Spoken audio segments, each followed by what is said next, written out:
Occasionally, from time to time, the interaction is if the both players are interacting in a grab and Snake has a grenade, the lower port, so it's always port 4 when we're talking about this, of course, will take damage but not knockback. And so having port 4 is a way to, some amount of the time, get some extra stage positioning for free. Not only that, I mean, just when you have a Snake that blows himself up more than he's blowing you up, you know that feels good. No, yeah, it feels great.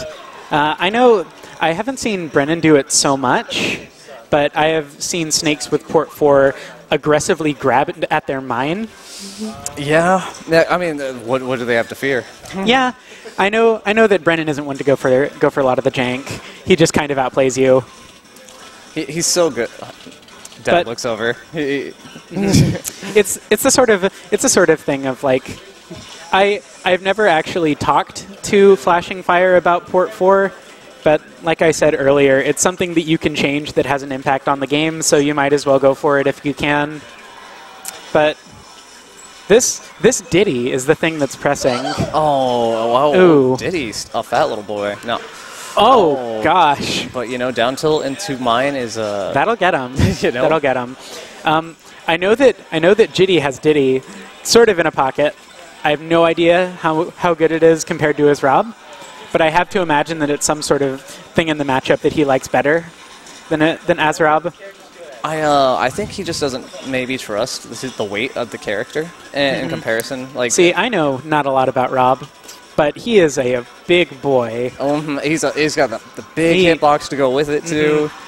That was pretty nice off the top.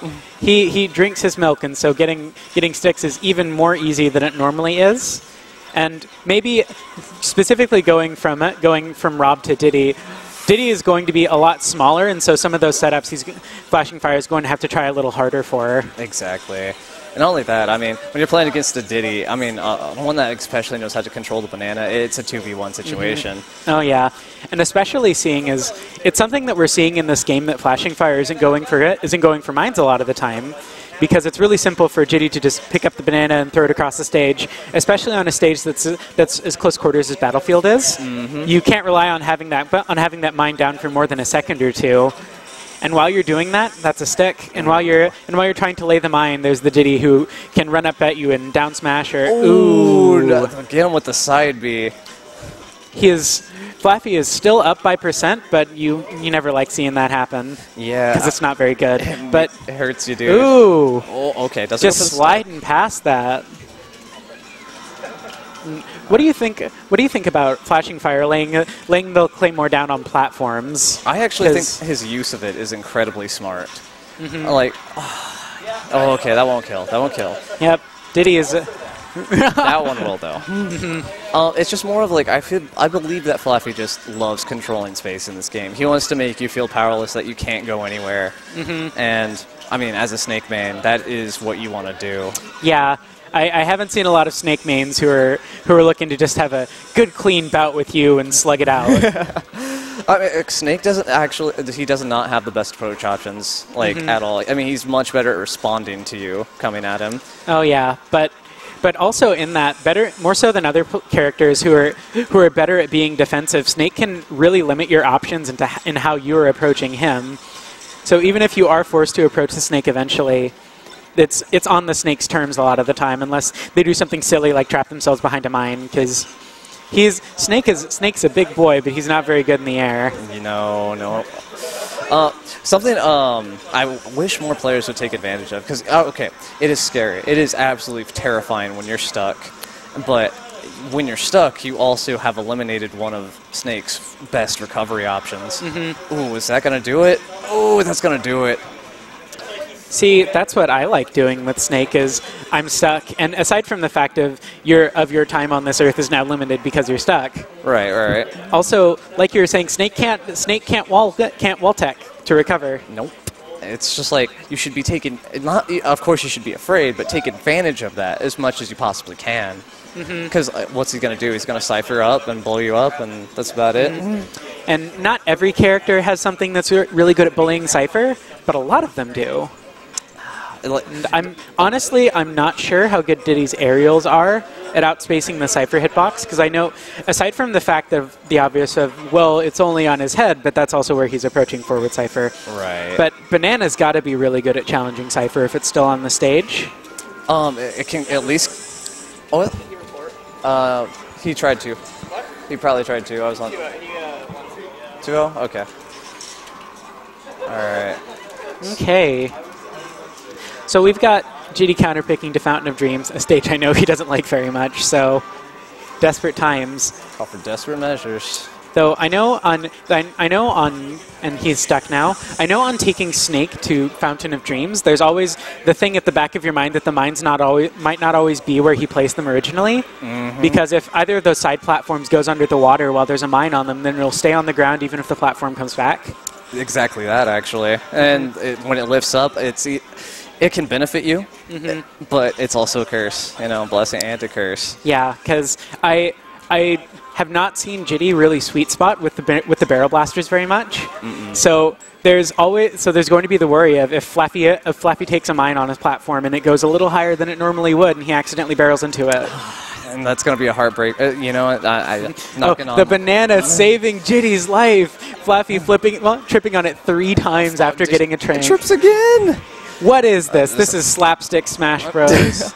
Super Slapstick Bros. So Jitty taking the first stock, you know. Hey, the counterpick working off, but we still see sort of what it is, because I know that Snake isn't a huge fan of no platforms. Of course, yeah. Because it really, really limits his option considering how bad he is at approaching and in the air. And if you take away the platform mobility on top of it, too. And this stage is going to be flat most of the time because Snake is not very good at getting to that top platform even with his double jump. And so we've really seen Jitty really, really capitalizing on it every time there's the stage is flat or semi-flat to just make Flaffy afraid of him because he can't keep him away as well without the platforms to aid him. But we still see Flaffy throwing everything he can at him but the kitchen sink, trying to keep Jitty out so that he can try to set up his mines a bit more. Because a parallel that I've actually seen in myself, missing the stick there, he's going to want to probably get Jitty off stage and blow this. And get to that fair. Oh, there it is. But something that I've really seen paralleled is the way that in 3.02 Zeldas would triangle camp with Dins. Snakes can do that. Mines are frustrating. This is actually a conversation that feeds into one I was having with Crumbopoulos Michael earlier, in that I am very used to having a character that has free approach options. So when I play Melee, I play as if my down tilt is godlike. Oh my god. Yeah, you're just like, you're like, oh no. Yeah. And so it's like, where are my vines? I miss my vines. Ivy for Melee HD? I would be fine with that, but we see Flaffy up what I refer to as a half stock, because Snake above 100 is not nearly close to dead as most other characters are, but there's still the problem of being put off stage and winding up at 250 before you get back. That was okay. And here we have it. Snake off stage. He's probably going to take 50 or 60% to get back. He's at 191 coming back. So a down smash or a strong back air or a forward smash from Diddy will probably end the stock here. There it is. Getting tagged with that down smash, sticking his head up above with the Cypher. So I have not actually played a lot of Diddy since Uncle Taint moved away. How good is Diddy above 100? You know, I'm kind of in the same boat. I don't know how good Diddy is over 100. I did not know he was stuck. He sneaks him in, dude. Well, he is very good at subtly sticking them in. I think of Snake players like Flip, who if they stick you, they're just gonna run up and stick you. But Flaffy's a lot better at the crouch cancel stick and stick in the middle of a combo. So he knows if he stuck you, but you don't. And you're just like, you're gonna kind of ask yourself like, wait, was that the sound? Yeah, it's like, was that it, or is this just the maracas hitting because there was an electric move? Which I'm really happy there's not one in this particular matchup, because for those of you jumping into the stream who haven't been hearing the stream setup, there's an auditory glitch on our stream setup that we have right now, and actually just the S-tier build. Too low. Too low. But attacks that have an electric attribute will keep that sort of zingy sound even after the move has ended for about an entire second or two. Mm-hmm. Yeah, it's really got that shock value to it, you know. That was best 3, yeah. Hold up.